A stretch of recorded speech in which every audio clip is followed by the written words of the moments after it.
muy involucrado en la plantación de iglesias, también en la formación de líderes nuevos, pastores. También trabajamos con refugiados. Hemos trabajado con la gente metida en drogas.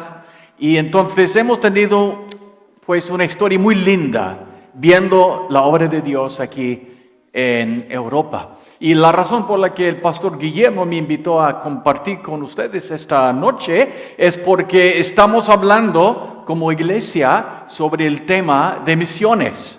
¿Sabes que Dios es un Dios misionero? ¿Por qué decimos que Dios es un Dios misionero? Porque ha enviado su Hijo unigénito. Ha enviado Jesucristo. Y Cristo vino como misionero, en cierto sentido, al mundo.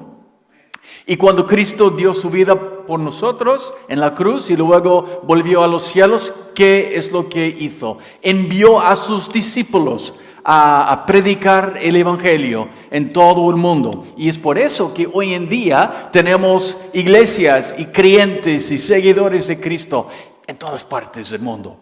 Pero el trabajo no ha terminado todavía, porque hay lugares donde hay mucha oscuridad espiritual, mucho pecado, mucha gente que o no cree en Dios, o no cree en Cristo, o no quieren tener nada que ver con el camino de Dios.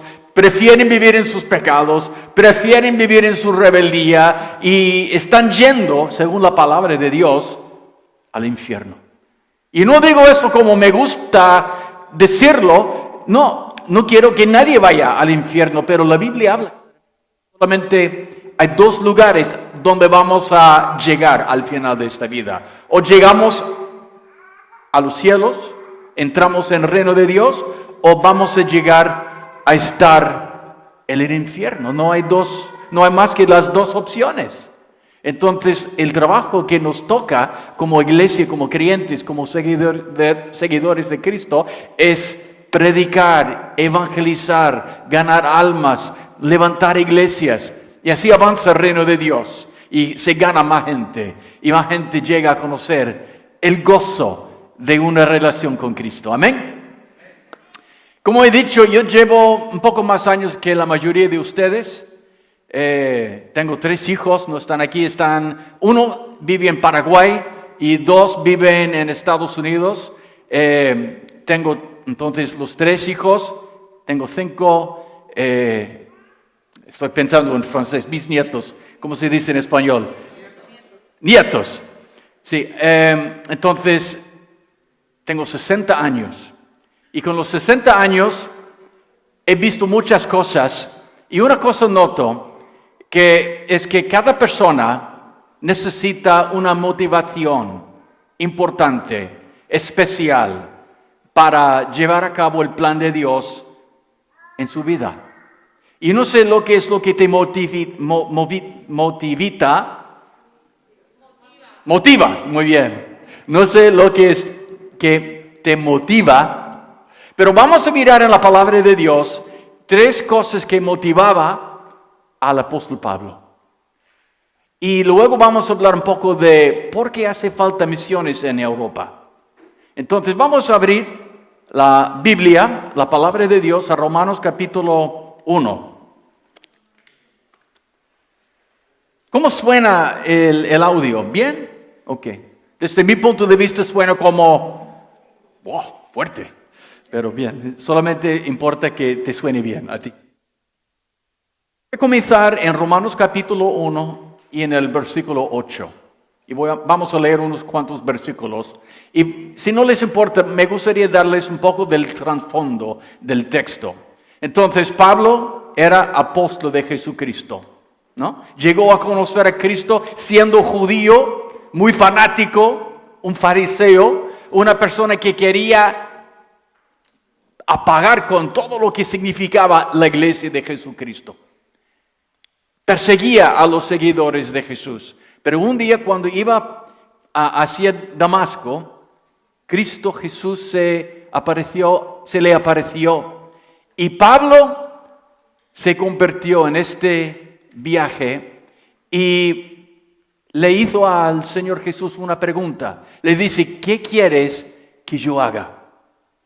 Y Cristo le reveló que Él quería que Pablo predicase la palabra de Dios a los gentiles, o sea, a los no judíos. Entonces, cuando Pablo escribe esta carta a los romanos, realmente está trabajando como misionero en Grecia.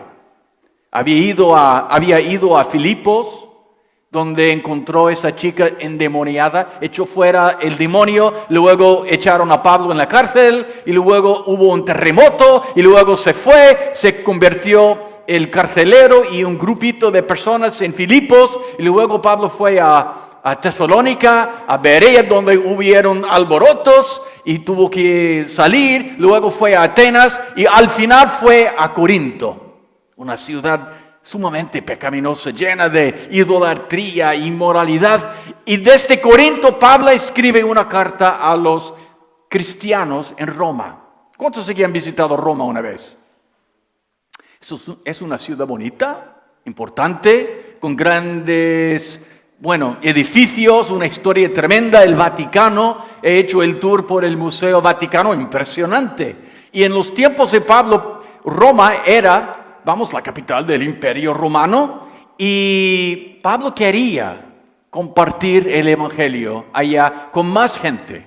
Quería que la iglesia creciera, pero no ha tenido la oportunidad todavía. Entonces, en Romanos, Pablo escribe para presentarse a la iglesia en Roma y compartir cuánto quería compartir más con ellos. Entonces, vamos a comenzar.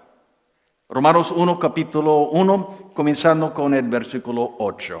Dice así: primeramente doy gracias a mi Dios, mediante Jesucristo, con respecto a todos vosotros, de que vuestra fe se divulga por todo el mundo, porque testigo me es Dios, a quien sirvo en mi espíritu en el evangelio de su Hijo, de que sin cesar hago mención de vosotros siempre en mis oraciones, rogando que de alguna manera tenga al fin, por la voluntad de Dios, un próspero viaje para ir a vosotros, porque deseo veros, para comunicaros algún don espiritual, a fin de que seáis confirmados. Esto es para ser mutuamente confortados por la fe que nos es común a vosotros y a mí. Pero no quiero, hermanos, que ignoréis que muchas veces me he propuesto ir a vosotros, pero hasta ahora he sido estorbado, para tener también entre vosotros algún fruto como entre los demás gentiles, a griegos y a no griegos, y a sabios y a no sabios, soy deudor.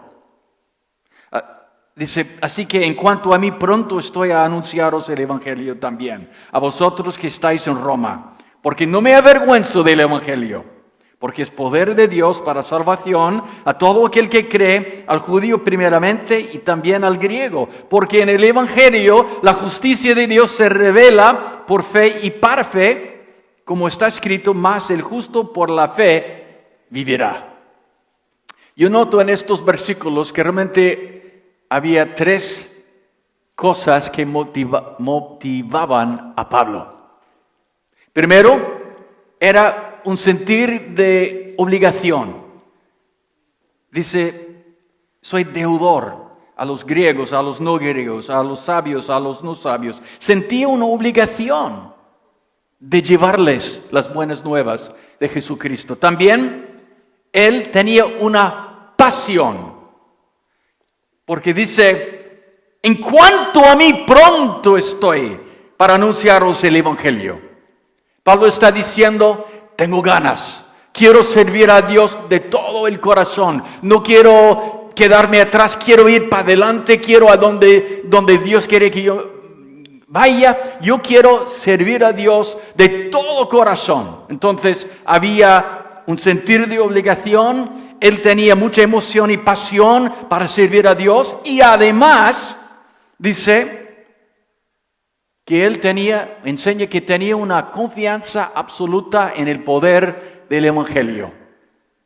Porque dice, no me avergüenzo del evangelio, porque es poder de Dios para salvación a todo aquel que cree. Entonces, tenía una obligación, una pasión, y tenía también una confianza total.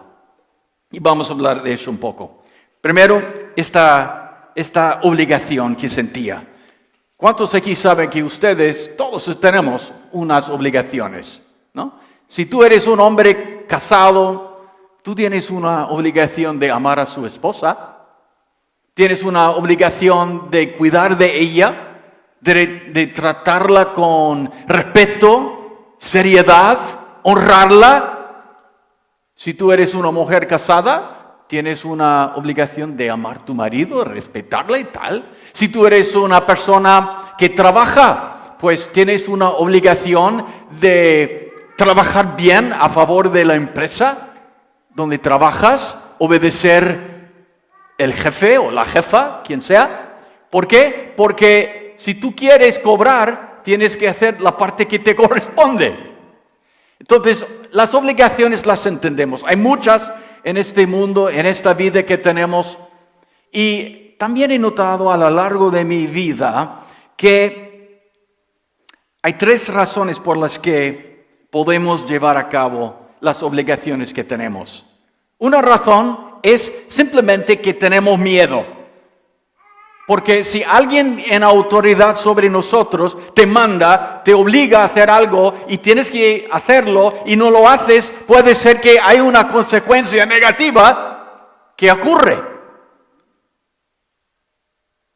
Cuando yo tenía 17, 18 años, entré en la mili de mi país, en Estados Unidos. Y yo entré en lo que se llama los marines. Y quería hacerlo para honrar una deuda a mi país. Y en ese tiempo los americanos habían salido de Vietnam, pero todavía no habían entrado en otra guerra. Entonces realmente era un tiempo de paz, entonces yo no temía mucho morir como marine. Pero yo no sabía cuán duros eran los marines.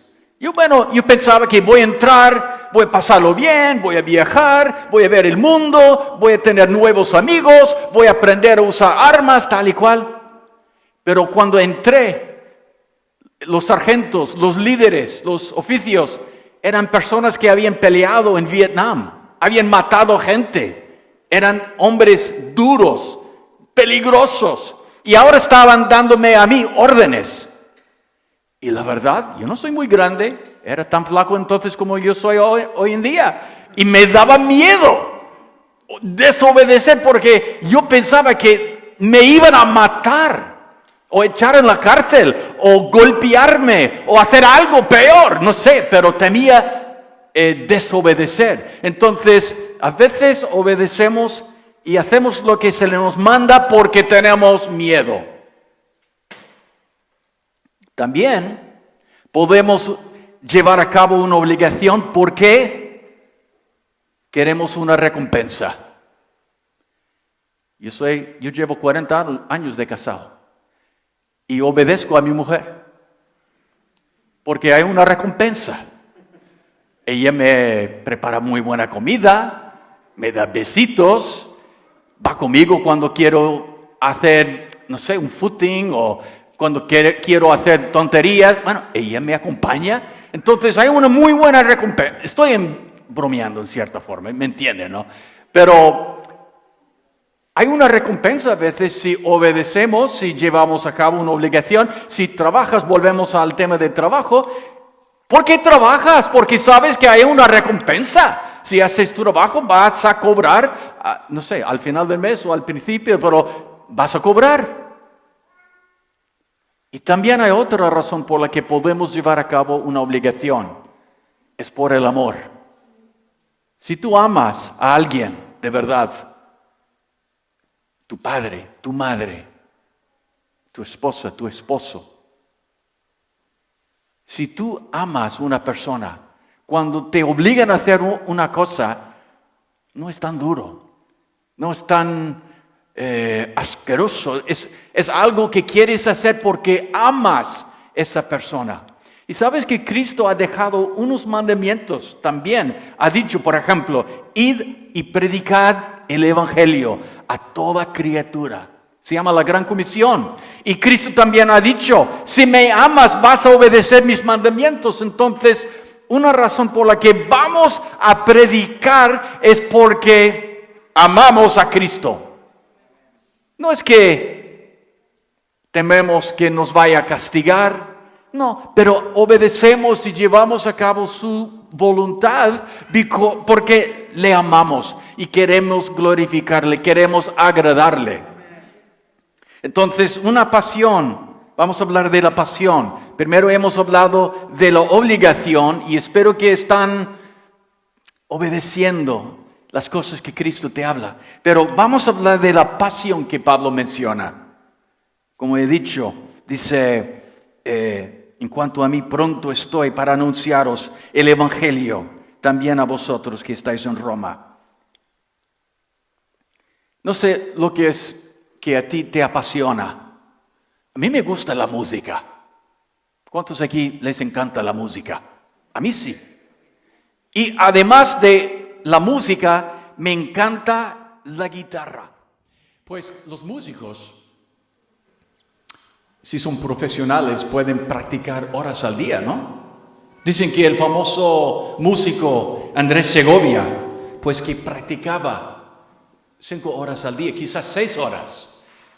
A mí me gusta escuchar la música de Paco de Lucía, un famoso guitarrista, y decía que cuando era niño practicaba 12 horas al día, obligado por su padre, pero practicaba, y por eso llegó a ser tan, uno que toca de una manera impresionante. Me acuerdo, yo viviendo en Costa Rica, fui a verle en un concierto, y yo me maravillaba escuchando a este chico tocando la guitarra. Yo pensaba que es imposible lo que está haciendo, pero lo pudo hacer porque practica, o practicó.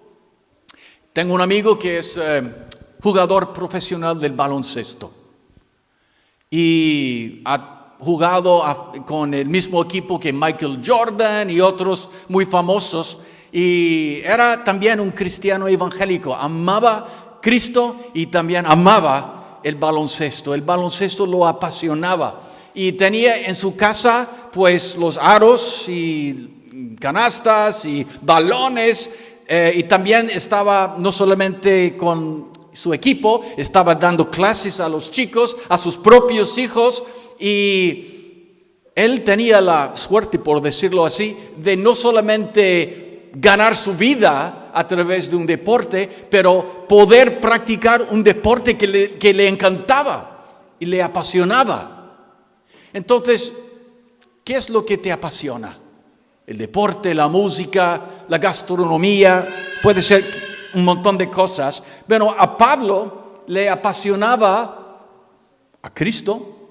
Él decía, yo considero todas las cosas como pérdida por amor de Cristo. Y amaba la iglesia, los creyentes, los seguidores de Cristo, pero también amaba mucho la gente sin Cristo. Y quería ganarles, quería ofrecerles una vida diferente, una vida mejor. Y sabes que Europa es un lugar muy interesante. Yo no me crié en Europa, yo me crié en mi país, en Estados Unidos, pero llevo muchos años viviendo en Europa y amo este continente viejo y amo la gente de Europa, pero hay mucha gente que dice algo así, que Europa ya es un lugar cristiano, Europa es un continente viejo con mucha historia cristiana y no hace falta que venga ningún misionero, no hace falta que ninguna persona trate de convertir a ninguna otra persona, que todos vivan como quieran. Y yo digo, bueno, es cierto, Europa es un lugar fantástico. Pues tenemos universidades, escuelas, es un lugar sofisticado con museos y tenemos comida, tenemos dinero, coches, tomamos vacaciones, salimos a comer en los restaurantes. No está mal. ¿Cuántos aquí están contentos viviendo en Europa? ¿Cuántos quieren vivir en otro sitio? Por curiosidad pregunto. ¿Alguien aquí? No, están contentos. ¿Dónde dijiste? Hawái. Bueno, tampoco no está mal ahí. Pero sabes, también Europa hoy en día tiene un montón de dificultades. Europa es un campo de misiones por muchas razones. En primer lugar, el simple hecho de que Europa tiene una historia larga de cristianismo no quiere decir que todos los europeos quieren servir a Dios o quieren conocer a Cristo. En la Biblia leemos de la crucifixión de Cristo. Y en ese evento, en esa crucifixión, había soldados romanos a los pies de Cristo. Gente que había crucificado al Señor Jesús. Habían visto al Señor sufrir en la cruz. Eso no quiere decir que se convirtieron en cristianos. Había judíos también que observaron y vieron los sufrimientos de Cristo en la cruz. Los mismos judíos que le habían entregado a los romanos. Y solamente el hecho de que los judíos ahí vieron al Señor Jesús sufrir no quiere decir que se convirtieron en hijos de Dios, en siervos de Dios, en seguidores de Cristo. Y el simple hecho de que hay muchos símbolos del cristianismo en Europa, como iglesias y catedrales y estatuas y todo tipo de cosas así, eso no quiere decir que la gente ha sido liberado de sus pecados, de sus malos hábitos, de sus blasfemias, de su mala forma de vivir, de su tristeza, de su dolor. No, solamente porque hay una simbología del cristianismo no quiere decir que Europa es un lugar salvo. Además, Europa hoy en día tiene muchos ateos. ¿Cuántos aquí conocen por lo menos un ateo? Y no quiero decir que los ateos todos son malos ni nada, pero simplemente en Europa, solamente digo para que sepa, que se piensa que en este continente 18% de la población es atea o agnóstica o no participa en ninguna religión, ni el cristianismo, ni el judaísmo, ni el islam. Entonces hay muchos ateos. También en Europa hay mucha brujería. También en Europa hay muchas fortalezas de pornografía, prostitución, traficar las mujeres. En Europa, en ciertos lugares, la gente se lleva por la venganza. Me acuerdo en una iglesia que yo pastoreaba, había una mujer que había salido de Albania. Porque en Albania la gente quería matarle y a su marido, porque alguien en su familia había insultado a otro. Y ahora en este país, como es la parte de la cultura, si tú deshonras a fulano puede matarte a ti o otra persona en tu familia. Y dicen que desde la caída del comunismo en Albania, en 1989, por ahí, que ha habido 10,000 personas asesinadas por venganza en Albania. Y luego uno piensa en la mafia en Italia y bueno, hay un sinfín de cosas. Europa es un lugar donde la gente se vive alejados de Dios. Y es importante tener una pasión y sentir la obligación para llevarles el Evangelio. Entonces yo pregunto, ¿tienes una pasión para servir a Dios? Yo sé que no todos van a ser apóstoles, evangelistas y pastores y misioneros, pero todos tenemos una obligación de servir al Señor.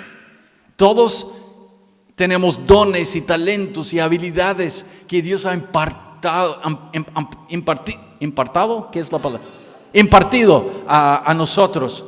Y nos toca a nosotros escuchar la voz de Dios, obedecer, llevar a cabo las obligaciones y hacerlo con pasión. Ahora, también Pablo habla de su confianza en el poder del Evangelio.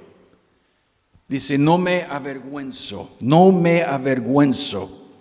del Evangelio. ¿Hay ciertas cosas o personas que te dan vergüenza? Piénsalo. Yo conozco algunas personas que si estoy con ellos en público, me dan un poco de vergüenza. Porque dicen tonterías, barbaridades o hacen cosas ridículas. Y cuando comienzan a portarse así, me da un poco de vergüenza. Y también en los tiempos de la iglesia primitiva, cuando Pablo vivía, cuando los hermanos en Roma que menciona aquí vivían, era posible estar avergonzado un poco del evangelio, porque en ese tiempo los cristianos fueron maltratados, sufrieron a veces por su fe en Cristo. Pero Pablo dice, no me avergüenzo del evangelio, no me avergüenzo, porque es el poder de Dios para todo aquel que cree. Yo llegué a ser adulto en los 70 y yo me crié como católico romano y mi padre era ortodoxo. Entonces, parte de mi niñez y adolescencia vivíamos como ortodoxos y una parte del tiempo vivíamos como católicos romanos. Y mis padres eran personas sanas, muy responsables. Mi padre era abogado, mi madre una ama de casa y nos amaban, nos trataban muy bien. Incluso nos leían de vez en cuando versículos de la Biblia y trataban de amonestarles de vivir de una forma correcta. Y les doy gracias a Dios por la manera su trato con nosotros. Yo soy el mayor de 7, pero tengo que confesar que cuando yo llegué a la adolescencia, yo comencé a ir por otro camino. Y yo soy, producto de los 70. Yo me emborrachaba, yo fumaba la marihuana, yo entré un poco en la delincuencia,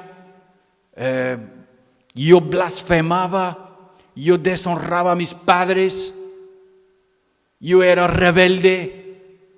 Y claro, puede ser que había mucha gente peor que yo, pero también yo sé que yo me portaba peor que muchos.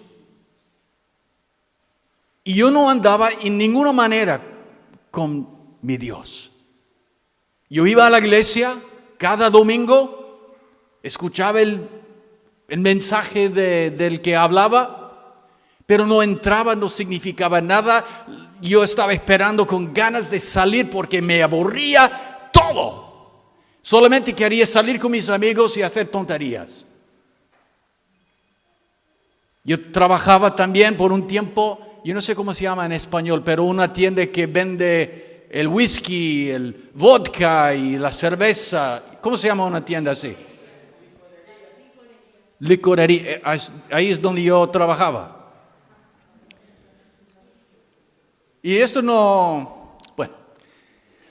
y un día yo fui a visitar un grupo de personas que se reunían en una casa para orar, para leer la Biblia, igual como hacemos esta noche. Un grupo de jóvenes. Y yo era, el malo de ellos. Y ellos hablaban entre sí de Dios, de oración, de milagros, de la bondad de andar con Dios, de los cielos. ¿Y qué es eso? Yo no entiendo nada de eso. Pero un día, después de escuchar este mensaje de salvación, del evangelio, de que sí, claro, yo soy pecador, he roto los mandamientos de Dios, pero Cristo murió por mí, dio su vida en la cruz por mí, y si yo me arrepiento y pongo mi fe en Cristo, yo puedo ser salvo y tener un cambio en mi vida. Bueno, yo estaba escuchando, la gente me hablaba, y un día, después de no sé cuánto tiempo, ya es mucho tiempo que eso me ocurrió, pero me acuerdo que un día yo dije, bueno, yo voy a probar, yo voy a mirar a ver si esto es algo serio, si es verdad. Voy a comprobar a ver si Dios de verdad existe, si es real, si me ama, si quiere cambiar mi vida. Y hice una oración de fe. Me arrepentí de mis pecados. Y yo les digo, amigos, que algo ocurrió en mi vida. Ahora, para ser honesto, no puedo decirles que en este momento mi vida cambió y yo ya me convertí en algún ángel, porque no era así. Todavía los hábitos del mundo me atraían y me costó tiempo para darme cuenta de que Dios tenía otro camino. Pero algo pasó. Y antes no me importaba nada de la palabra de Dios, la Biblia. No me gustaba nada de ir a la iglesia, aunque iba por costumbre. Aunque no oraba. Ahora, con este cambio que comenzó a manifestarse en mi vida, cuando alguien en la iglesia evangélica, donde yo comencé a ir, abrió la Biblia y comenzó a hablar, yo quería escuchar, mis oídos estaban abiertos.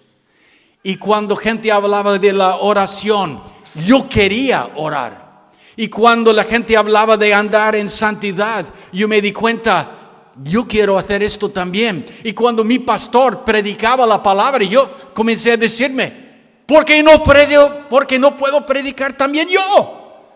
Y comencé a compartir con mis amigos de que Dios está vivo, que el cristianismo es verdad, que la Biblia habla, que hay una vida mejor. Y poco a poco la gente comenzó a saber que José está loco. No decían esto, pero notaron el cambio que había ocurrido en mi vida y que seguía ocurriendo. Y yo puedo testificarles hoy en día que yo sé también, igual como Pablo, que el Evangelio es el poder de Dios para salvación de todo aquel que cree. Porque me tocó a mí, me cambió a mí. A veces nos preocupamos mucho por alguien que está muy alejado de Dios, que no quiere tener nada que ver con el Señor, no les importa nada de tus mensajes, de tus oraciones, de tu amor, de nada de lo que tú hagas. Pero no tengan miedo, porque Dios ama al pecador más que tú.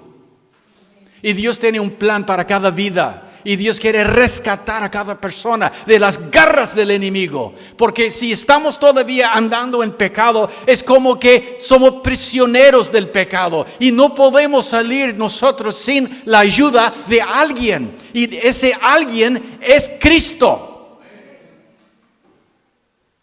Entonces, por eso, como cristianos evangélicos, compartimos con los demás, porque sabemos, aunque parece que no nos están escuchando, aunque parece que nos ignoran, aunque parece que no les entra a la mente el mensaje, Dios está obrando y Dios quiere algo especial y hermoso en cada vida de nosotros. Ahora, para finalizar, voy a terminar. Bueno, hablando de la obligación, la pasión y la confianza. ¿Tienes confianza de que Dios puede seguir obrando a través del Evangelio? Si es así, compárteselo con todo el mundo. ¿Tú tienes ganas de servir a Dios? Bien, abre tu corazón y decirle al Señor, heme aquí, mándame donde quieras, pídeme lo que quieras. Yo te amo y por eso yo voy a servirte. ¿Te sientes obligado a compartir las buenas nuevas con los demás? Bien, pero recomiendo que lo haces por amor a Cristo. Claro, puede ser que quieres hacerlo para una recompensa, y hay una recompensa celestial para cada uno que obedece al Señor, pero hazlo por amor al Señor. Amén. Vamos a inclinar el rostro, yo voy a terminar. Gracias por su atención. Yo sé que con el micro ha sido un poco difícil, pero perdona. Y vamos a orar ahora y pedir que Dios toque el corazón y que haga una cosa nueva, fresca y bonita en cada uno de nosotros. Amén. Vamos a inclinar la cabeza, cerrar los ojos por unos momentos. Y la primera cosa que quiero hacer en estos últimos momentos del culto, la primera cosa que quiero hacer es hacer una invitación. Si tú estás aquí escuchando a este americano que tiene el acento raro y notas que Dios te está hablando y estás sintiendo un fuerte deseo de ser reconciliado con Dios y comenzar a andar con Dios y vivir de una manera nueva y diferente, saber que Dios te ha perdonado y que quiere bendecirte y dejarte entrar en los cielos cuando este mundo, esta vida termine. Si quieres aceptar este don de salvación que Dios te ofrece, levanta la mano y yo quiero orar contigo y por ti. Dios te bendiga. Otra persona, estás queriendo entrar y estar seguro. Muy bien, Dios te bendiga. No estoy pidiendo que te unas a esta iglesia. No estoy pidiendo que te hagas,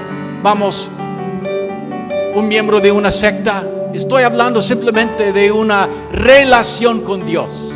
Nada más. ¿Alguien más quiere entrar? Dios te bendiga. ¿Alguien más? Muy bien.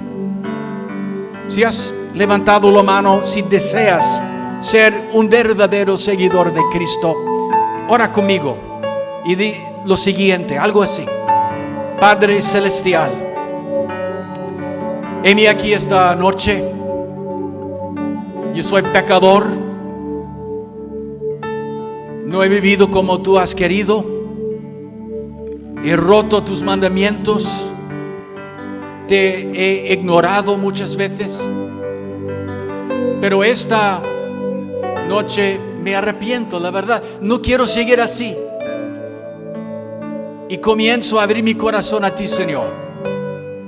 Yo creo, Jesús, que tú muriste en la cruz por mis pecados. Pagaste la deuda que yo tenía.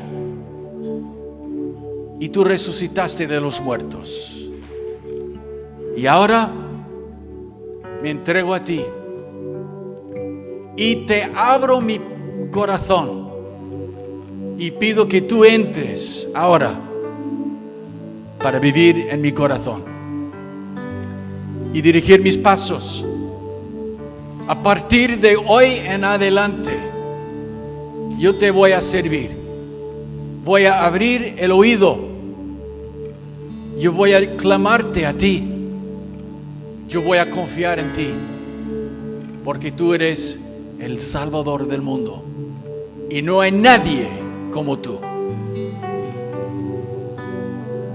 Ahora déjame orar por ti. Yo, José, voy a orar por ti. Padre Santo, en esta noche estamos en un lugar muy especial, muy sagrado. No porque este lugar es una iglesia, es porque tú estás aquí. Tú has estado aquí con nosotros durante todo el tiempo de alabanza, porque tu palabra dice que tú habitas las alabanzas de tu pueblo. Has estado escuchando cada oración. Conoces muy bien todos nuestros corazones. Y yo pido por esta congregación que tú bendiga ricamente cada persona. Que les des entendimiento, sabiduría, protección. Que sean muy entregados a la obra de Dios. Que les des oportunidades de compartir, de orar, de amar, de mostrar compasión hacia los demás. Y pedimos, Dios, que esta obra aquí en Marbella crezca rápidamente y que sea como un lugar de revelación hacia el pueblo, un faro, Señor. Y pedimos, Señor, que toques a los enfermos, que restaures cualquier situación que ande mal. Y, Señor, que en esta semana veamos tu gloria. Amén. Que veamos tu gloria. Y te lo pedimos en el nombre de Jesús. Amén. Dios les bendiga, hermanos, y nos veremos en otro momento.